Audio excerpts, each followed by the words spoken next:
Hello students. एक बार फिर से आप सभी का बहुत बहुत स्वागत है हमारे यूट्यूब चैनल पाईजीके में। रोज की तरह आज भी हम लोग साइंस के कुछ बेहतरीन ऑब्जेक्टिव प्रश्नों को देखेंगे, तो सभी लोग जुड़ जाइए और जल्दी से पहला प्रश्न का आंसर कमेंट कीजिए। पहला प्रश्न बहुत ही आसान है। आप लोगों से पूछा जा रहा है कि सीने बार निम्न में से किसे कहा जाता है। जल्दी से आप लोग कमेंट करके बताइए, इन चारों ऑप्शंस में से कौन है जो आपको सीनेवार लग रहे हैं। HGS, PBS, ZNS या फिर H2S। जो भी लोग इसका आंसर ऑप्शन नंबर 1 कमेंट किए हैं उन लोगों का बिल्कुल सही है। HGS किसे कहा जाता है, सीनेवार किसे कहा जाता है, तो HGS को कहा जाता है। याद रखना आप लोगों को। ये जो PBS है यह है लेड सल्फाइड। आप लोगों को पता होगा PBS क्या है, तो यह है लेड सल्फाइड। तो ये भी आप लोग को याद रखना है। और इसी लेड सल्फाइड को हम लोग क्या कहते हैं, गैलेना कहते हैं। याद रखिएगा आप लोग, कभी भी आपसे पूछ ले कि PBS को क्या कहते हैं, तो इसका रासायनिक नाम है लेड सल्फाइड और अयस्क के रूप में इसको क्या कहते हैं, गैलेना कहते हैं। और ZNS आप लोगों को पता ही होगा, ZNS क्या है, तो यह है जिंक सल्फाइड। क्या है यह, जिंक सल्फाइड, जिसे कि हम लोग जिंकाइट भी कहते हैं। और ये है hydrogen sulphide. Option number D में जो H2S है यह क्या है, तो यह है हाइड्रोजन सल्फाइड। ये सब बात आप लोगों को पता होगा, मैंने रिवीजन करा दिया आप लोगों को। अब आगे बढ़ते हैं क्वेश्चन नंबर 2 की तरफ। इसमें आप लोग बताइए, निम्न में से किस दृष्टि दोष को हाइपरमेट्रोपिया कहा जाता है। कमेंट करके आप लोग बताइए, हाइपरमेट्रोपिया किसे कहते हैं, निकट दृष्टि दोष को, दूर दृष्टि दोष को, जरा दूरदर्शिता को या फिर अबिंदुकता को। सभी लोग जल्दी से आंसर कमेंट करेंगे, हाइपरमेट्रोपिया किसे कहते हैं। तो आप लोग पढ़े होंगे, निकट दृष्टि दोष को हम लोग क्या कहते हैं, मायोपिया कहते हैं। और ये जो दूरदृष्टि दोष है इसी को हम लोग क्या कहते हैं, हाइपरमेट्रोपिया। हाइपरमेट्रोपिया याद रखिएगा, हाइपरमेट्रोपिया दूरदृष्टि दोष को कहते हैं। तो यही पूछा गया था, बी राइट आंसर होगा। निकट दृष्टि दोष को क्या कहते हैं, मायोपिया। और ये जो जरा दूरदर्शिता है इसे हम लोग कहते हैं प्रेस बायोपिया। क्या कहते हैं, प्रेस बायोपिया इसे कहते हैं। ये भी आप लोग को याद रखना है। और ये जो ऑप्शन नंबर डी में है अबिंदुकता, ये किसे कहा जाता है, ये कहा जाता है एस्टिग्मेटिज्म को। एस्टिग्मेटिज्म ये अबिंदुकता वाला तो ज़्यादा इम्पोर्टेंट नहीं है, लेकिन ये सब आपसे पूछा जा सकता है। तो निकट दृष्टि दोष को क्या कहा जाता है, तो मायोपिया। दूर दृष्टि दोष को हाइपरमेट्रोपिया और जरा दूरदर्शिता को प्रेस बायोपिया। तो ये तीनों जरूर याद रखिएगा। कुछ क्वेश्चन यहाँ से और देख लीजिए। जैसे कि आपसे पूछा सकता है कि निकट दृष्टि दोष जो होता है, मायोपिया जो होता है, उसमें प्रतिबिंब कहाँ बनता है। याद रखना है आप लोगों को, निकट दृष्टि दोष जो होता है उसमें प्रतिबिंब रेटिना के आगे बनता है। कहाँ बनता है, रेटिना के आगे। तो ये आप लोग को याद रखना है। उसके बाद ये जो हाइपरमेट्रोपिया है इसमें प्रतिबिंब कहाँ बनता है, इसमें प्रतिबिंब बनता है रेटिना के पीछे। और ये जो प्रेस बायोपिया है इसमें आगे पीछे दोनों जगह बनता है। कभी रेटिना के आगे प्रतिबिंब बनता है तो कभी पीछे बनता है। ये सब आप लोग याद रखना है। पूछा जा सकता है क्वेश्चन ऑब्जेक्टिव में, निकट दृष्टि दोष में प्रतिबिंब कहाँ बनता है, तो आपको क्या बताना है, रेटिना के आगे। दूर दृष्टि दोष में रेटिना के पीछे। और जरा दूरदर्शिता में कभी रेटिना के आगे तो कभी रेटिना के पीछे। चलिए क्वेश्चन नंबर 3 का आंसर आप लोग कमेंट कीजिए। इसमें आप लोग को बताना है, प्रथम कोटि अभिक्रिया के लिए टी हाफ का मान कितना होता है। कमेंट कीजिए, प्रथम कोटि की जो अभिक्रिया होती है उसके लिए टी हाफ यानी कि अर्ध आयु का मान कितना होता है। जल्दी से आप लोग कमेंट करके बताएं। 0.6/K, 0.693/K, 0.683/K, 0.10/K। जो भी लोग इसका आंसर बी कमेंट कर रहे हैं उन लोगों का बिल्कुल सही है। प्रथम कोटि अभिक्रिया के लिए टी हाफ का मान कितना होता है? 0.693/K। चलिए नेक्स्ट क्वेश्चन की तरफ बढ़ते हैं। इसमें आप लोगों को बताना है निम्न में किसका सूत्र C6H12O6 नहीं है। कमेंट करके आप लोग बताइए निम्न में किसका सूत्र C6H12O6 नहीं है। ग्लूकोज, फ्रक्टोज, लैक्टोज या फिर गैलेक्टोज, जल्दी से बताइए। तो जो भी लोग इस प्रश्न का answer option number C comment किए हैं यानी कि लैक्टोज, उन लोगों का बिल्कुल सही है। ये जो लैक्टोज है इसका सूत्र होता है C12H22O11, याद रखिएगा।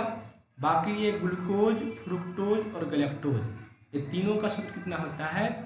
ये जो लिखा हुआ है C6H12O6, ये ग्लूकोज, फ्रुक्टोज और गैलेक्टोज का सूत्र है। जबकि लैक्टोज का सूत्र क्या है? C12H22O11। तो इसके साथ साथ आपको यहाँ से और भी 2-3 प्रश्न याद रखना है। जो C12H22O11 है ये लैक्टोज के अलावा चीनी का भी सूत्र है, आप लोग जानते ही होंगे। चीनी के अलावा यह माल्टोज का भी सूत्र है और माल्टोज के साथ साथ यह सुक्रोज का भी सूत्र है। तो ये सब आपको याद रखना है। C12H22O11 चीनी, माल्टोज, सुक्रोज और लैक्टोज, ये चारों का सूत्र है। जबकि ग्लूकोज, फ्रुक्टोज और गैलेक्टोज, ये तीनों का सूत्र क्या है? C6H12O6। चलिए अब क्वेश्चन नंबर 5 का आंसर कमेंट कीजिए। निम्न में कौन मूललता ज्ञात करने का सूत्र है? यह महाभिव्यायी प्रश्न है। जल्दी से आप लोग बताइए कमेंट करके, मूललता ज्ञात करने का सूत्र कौन आप लोगों को दिख रहा है? जल्दी से कमेंट कीजिए। मूललता, कल मैंने आप लोगों को मूललता बताया था, आज मूललता का सूत्र पूछा जा रहा है। तो कमेंट कीजिए जल्दी से, क्या होगा सही उत्तर। तो यदि आप लोग इस सवाल का answer option number A comment कर रहे हैं तो आपका बिल्कुल सही है। मूललता ज्ञात करने का यही फार्मूला है, विलय के मोल बटे में विलायक का द्रव्यमान गुना में 1000। याद रखना आप लोगों को, मूललता, यह मूललता ज्ञात करने का सूत्र है। इसका सूत्र है मूललता। इस प्रश्न से आप लोगों को एक प्रश्न और याद रखना है, मूललता, जो कि मैंने कल आप लोगों को बताया भी था। अगर आपसे मूललता का सूत्र पूछा जाएगा तो आपको यह बताना है कि विलय के मोल बटे में विलयन का आयतन गुने 1000। यह मूललता ज्ञात करने का सूत्र है। ऊपर वाला बताया मूललता ज्ञात करने का सूत्र, और ये जो ऑप्शन नंबर बी में है यह मूललता ज्ञात करने का सूत्र है, विलय के मोल बटे में विलयन का आयतन गुने 1000। उम्मीद करता हूँ कि दोनों फार्मूला आप लोग याद कर गए होंगे। इसका स्क्रीनशॉट भी कर लीजिए। चलिए अब नेक्स्ट क्वेश्चन की तरफ चलते हैं, क्वेश्चन नंबर 6 की तरफ। इसमें आप लोगों को बताना है बहुत ही प्यारा प्रश्न, प्याज में कौन सा अम्ल पाया जाता है? जल्दी से बता दीजिए, प्याज में कौन सा अम्ल पाया जाता है? एसिटिक अम्ल, मैलिक अम्ल, स्कॉर्बिक अम्ल या फिर सिट्रिक अम्ल? जल्दी से कमेंट कीजिए, प्याज में कौन सा अम्ल पाया जाता है? प्याज सभी लोग खाते होंगे, बताइए आप में से कौन कौन लोग हैं जो प्याज खाना बहुत पसंद करते हैं? कमेंट करके यह भी बता दीजिए और इसका आंसर भी बता दीजिए। जो लोग प्याज को पसंद करते हैं खाना, जैसे समोसा के साथ, वो लोग यस लिख के कमेंट करें, और जो लोग पसंद नहीं करते हैं वो लोग नो लिख के कमेंट करें। जल्दी से आंसर दीजिए, प्याज में कौन सा अम्ल पाया जाता है?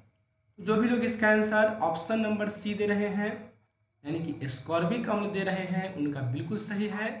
प्याज में पाया जाता है स्कॉर्बिक अम्ल, और यहाँ से स्कॉर्बिक अम्ल से आप लोग को 1-2 प्रश्न और याद रखना है। यह जो स्कॉर्बिक अम्ल है यह सबसे अधिक मात्रा में किसमें पाया जाता है? यह आंवला में पाया जाता है। ये भी आप लोग को याद रखना है। प्याज में भी पूछेगा तो स्कॉर्बिक अम्ल, और आंवला में भी पूछेगा तो क्या? स्कॉर्बिक अम्ल। और स्कॉर्बिक अम्ल किस विटामिन का रासायनिक नाम है? जल्दी से आप लोग कमेंट कीजिए, ये जो स्कॉर्बिक अम्ल है किस विटामिन का रासायनिक नाम है? तो जो भी लोग विटामिन सी लिख रहे हैं उन लोगों का सही है।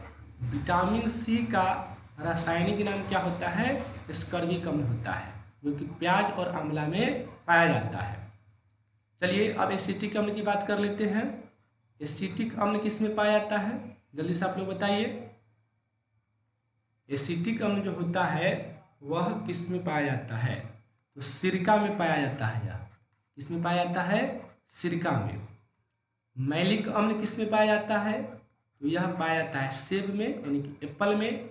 और सिट्रिक अम्ल किस में पाया जाता है? तो सिट्रिक अम्ल पाया जाता है नींबू में, और नींबू के साथ साथ यह नारंगी में भी पाया जाता है। याद रखिएगा, सिट्रिक अम्ल नींबू नारंगी, सिरका में एसिटिक अम्ल, सेब में मैलिक अम्ल और आंवला प्याज में स्कर्विक अम्ल। ये सब आप लोगों को याद रखना है। आसान क्वेश्चन था यह। अब आप लोग 7 का आंसर दीजिए। सिर्फ एक कण ही अर्ध पारगम झिल्ली से निकल पाते हैं। इसमें आप लोगों से कहा जा रहा है कि इसमें से कौन है जो अर्ध पारगम झिल्ली से निकल सकता है? विलायक के अणु, विलय के अणु, जटिल आयन या फिर सरल आयन। यदि आप लोग इसका आंसर ऑप्शन नंबर ए चुन रहे हैं, बिल्कुल सही। विलायक के जो अणु होते हैं वो अर्ध पारगम झिल्ली से पार कर जाते हैं, बाकी विलय के अणु पार नहीं करते, जटिल आयन भी नहीं पार करते और सरल आयन भी पार नहीं करते। यहाँ पर ए राइट आंसर होगा। अब बताना है आप लोगों को क्वेश्चन नंबर 8 का आंसर। यह भी बहुत ही आसान क्वेश्चन है। परबल अम्ल का उदाहरण बताइए। सॉरी, यहाँ पर क्वेश्चन में कुछ गड़बड़ी है। यहाँ होना चाहिए कि निम्न में कौन परबल अम्ल का उदाहरण नहीं है? बताइए इसमें से कौन है जो परबल अम्ल का उदाहरण नहीं है? सल्फ्यूरिक अम्ल, एसिटिक अम्ल, नाइट्रिक अम्ल या फिर हाइड्रोक्लोरिक अम्ल। जल्दी से आप लोग बता दीजिए। जो भी लोग बी चूज कर रहे हैं उन लोगों का बिल्कुल सही है। एसिटिक अम्ल जो होता है वह एक दुर्बल अम्ल है। एसिटिक अम्ल कैसा अम्ल है? तो यह एक दुर्बल अम्ल है। आप लोग को याद रखना है, एसिटिक अम्ल एक दुर्बल अम्ल है। बाकी सल्फ्यूरिक अम्ल, नाइट्रिक अम्ल और हाइड्रोक्लोरिक अम्ल, ये जो तीनों हैं, ये तीनों कैसा अम्ल है? ये तीनों परबल अम्ल है। याद रखिएगा आप लोग, परबल अम्ल। 3 पॉपुलर अम्ल जो है सल्फ्यूरिक, नाइट्रिक और हाइड्रोक्लोरिक, ये तीनों जो है परबल अम्ल है। ये आप लोगों को याद रखना है। और ये जो है एसिटिक अम्ल एक दुर्बल अम्ल है। और एसिटिक अम्ल का सूत्र भी आप लोग याद रखिएगा। इसका सूत्र होता है CH3COOH। याद रखना आप लोगों को, एसिटिक अम्ल का सूत्र क्या होता है? CH3COOH। चलिए अब आगे बढ़ते हैं। क्वेश्चन नंबर 9 का आंसर बताइए। वह गैस कौन है जो जल पर एकत्र नहीं की जा सकती? बताइए इसमें से कौन सा गैस है जो जल पर एकत्रित नहीं हो सकती? हाइड्रोजन, ऑक्सीजन, CH4 या फिर SO2। जल्दी से आप लोग बता दीजिए। जो भी लोग इसका आंसर डी कमेंट किए हैं उन लोगों का सही है। ये जो SO2 है यह जल पर एकत्रित नहीं हो सकती, बाकी H2, O2 और CH4 हो सकती है। यहाँ पर नहीं पूछा गया था, तो SO2 राइट आंसर है। और SO2 सल्फर डाइऑक्साइड है, आपको पता ही होगा। और SO2 से 1-2 प्रश्न आप लोग और याद रख सकते हैं। ऐसे एक क्वेश्चन आपसे पूछा जाता है कि ज्वालामुखी से कौन सी गैस निकलती है? याद रखिएगा, ज्वालामुखी से निकलने वाली गैस कौन है? ये है SO2। पहला क्वेश्चन यह हुआ, ज्वालामुखी से निकलने वाली गैस कौन है? ये है SO2। दूसरा एक क्वेश्चन यह भी पूछा जाता है, अम्ल वर्षा जो होती है, अम्ल वर्षा किसके कारण होती है? इसके लिए भी SO2 उत्तरदायी है और SO2 के साथ साथ इसमें NO2 भी उत्तरदायी है। SO2 और NO2 के कारण अम्ल वर्षा होती है। ये 2 प्रश्न आप लोग को याद रखना है। तीसरा यह भी याद रखना है कि यह विरंजक गुण दर्शाती है। यह कैसा गुण दर्शाती है? विरंजक गुण।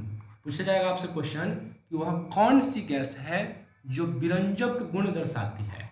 विरंजक गुण आप लोग समझते हैं कि नहीं? अगर नहीं समझते हैं तो समझ लीजिए, विरंजक गुण का मतलब होता है जो कलर को उड़ा दे। जैसे आपका शर्ट अगर लाल है और लाल शर्ट पर अगर आप सल्फर डाइऑक्साइड गैस लाल शर्ट पर लग जाता है तो यह जो लाल है रंग है यह हट जाएगा, यानी कि शर्ट कलरलेस हो जाएगा। व्यंजक का मतलब यही होता है कलर को हटा देना, कलर को कलरलेस कर देना। ये तीन प्रश्न SO2 से आप लोग याद रखना है। ज्वालामुखी से निकलने वाली गैस है यह, अम्ल वर्षा के लिए उत्तरदायी है और विरंजक गुण दर्शाती है।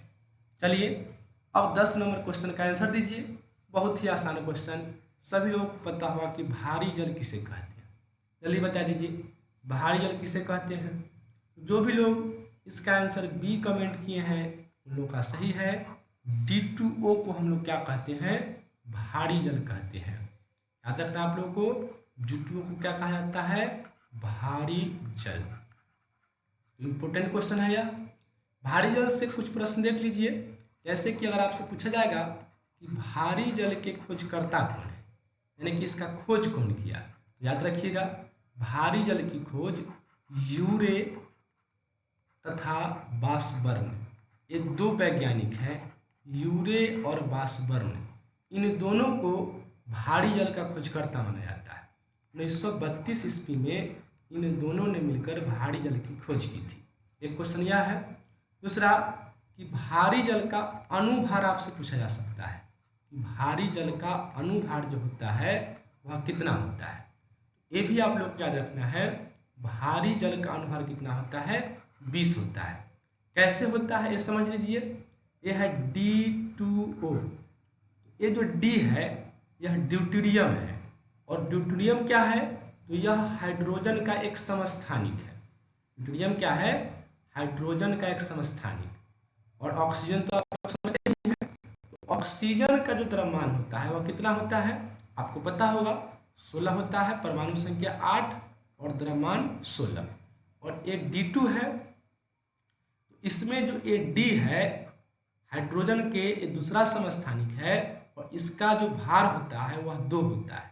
याद रखिए आप लोग, हाइड्रोजन का द्रव्यमान 1 होता है, लेकिन हाइड्रोजन का जो समस्थानिक है D, इसका द्रव्यमान कितना होता है, 2 होता है।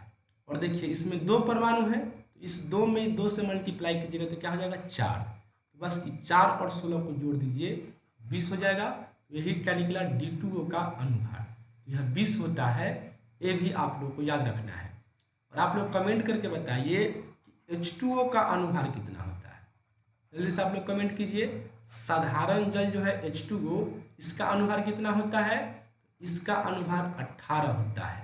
याद रखिएगा, ऑक्सीजन के लिए 16 और हाइड्रोजन का 1 होता है, और 1 में 2 से गुना कीजिएगा तो 2 हो जाएगा। तो 2 + 16 कितना हो गया, 18। तो साधारण जल का अणुभार 18 होता है और भारी जल का 20 होता है। ये समझने वाली चीज़ है। उम्मीद करता हूँ आप लोग समझ गए होंगे। तो आज इतना ही पढ़ने दीजिए, मिलते हैं फिर हम लोग कल। तब तक के लिए धन्यवाद। जय हिंद, जय भारत।